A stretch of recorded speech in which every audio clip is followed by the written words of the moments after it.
Shalom, selamat pagi Bapak Ibu Saudara yang terkasih. Pagi hari ini kembali kita akan merenungkan kebenaran firman Tuhan. Sebelumnya mari kita berdoa. Bapa di sorga, pagi ini kami mau merenungkan firman-Mu.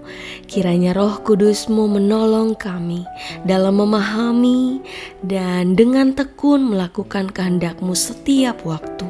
Dalam nama Tuhan Yesus, amin. Perenungan kita pagi hari ini terambil dari Mazmur 66 ayat 18 dengan satu tema, yaitu antara jawaban doa dan niat hati.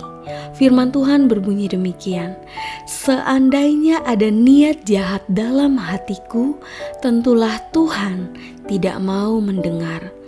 Bapak Ibu Saudara yang terkasih, ketika membaca kisah Kain dan Habel, kita sering mendengar pertanyaan, mengapa Tuhan tidak mengindahkan korban persembahan Kain, namun menerima korban persembahan Habel?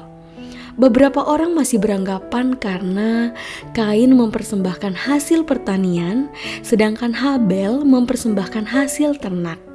Dalam hal ini sebenarnya Tuhan tidak memandang jenis persembahannya. Bila kita perhatikan, Alkitab mencatat dalam Kejadian 4 ayat 5, tetapi Kain dan korban persembahannya tidak diindahkannya. Tuhan tidak berkenan kepada pribadi Kain. Selanjutnya barulah dikatakan korban persembahannya.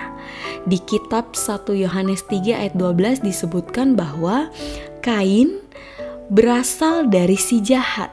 Berasal dari si jahat mengungkap sikap yang didasari niat hati tidak baik. Ini artinya Kain memiliki niat hati yang jahat, sehingga Tuhan tidak menerima persembahannya, atau dengan kata lain tidak mendengar doanya. Pemazmur sendiri mengingatkan dalam perikop kita, seandainya ada niat jahat dalam hatiku, tentulah Tuhan tidak mau mendengar. Bapak Ibu Saudara yang terkasih, dari sini kita memahami bagaimana korelasi antara jawaban doa dan niat hati. Betapa pentingnya niat hati yang benar. Niat jahat berbicara tentang hal-hal jahat yang bahkan belum kita lakukan, yang masih ada dalam pikiran atau masih kita rencanakan. Tuhan kita adalah Tuhan yang menilik sampai ke kedalaman hati, dan Ia tertarik pada ketulusan hati. Niat hati yang murni akan selalu menghasilkan sesuatu yang baik dan berkenan di hati Tuhan. Sebaliknya, niat hati yang buruk walaupun disertai pengorbanan tak akan pernah berkenan di hati Tuhan.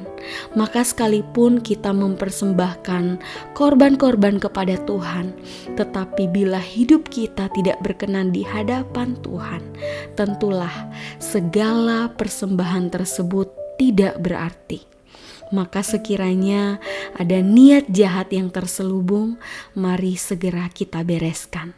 Mintalah agar Roh Kudus senantiasa mengingatkan kita atas segala niat hati yang tidak benar. Jangan sampai penghalang doa kita selama ini adalah karena niat jahat yang terselubung. Amin untuk kebenaran firman Tuhan. Mari kita berdoa. Bapa di sorga, terima kasih untuk perenungan pagi hari ini. Kami tahu Engkau Allah yang berkenan pada niat hati yang tulus. Untuk itu ya Bapa, kiranya ada niat jahat dalam hati kami. Roh Kudus-Mu kiranya terus menuntun kami, menolong kami, sehingga hati kami selalu terjaga dan kami berkenan di hadapan-Mu. Kami berkata tidak terhadap dosa, kami berkata tidak terhadap niat jahat. Terima kasih Bapa. Kami akan melanjutkan segala aktivitas di sepanjang hari ini, sertai kami bersama dengan seluruh keluarga kami. Dalam nama Tuhan Yesus, amin.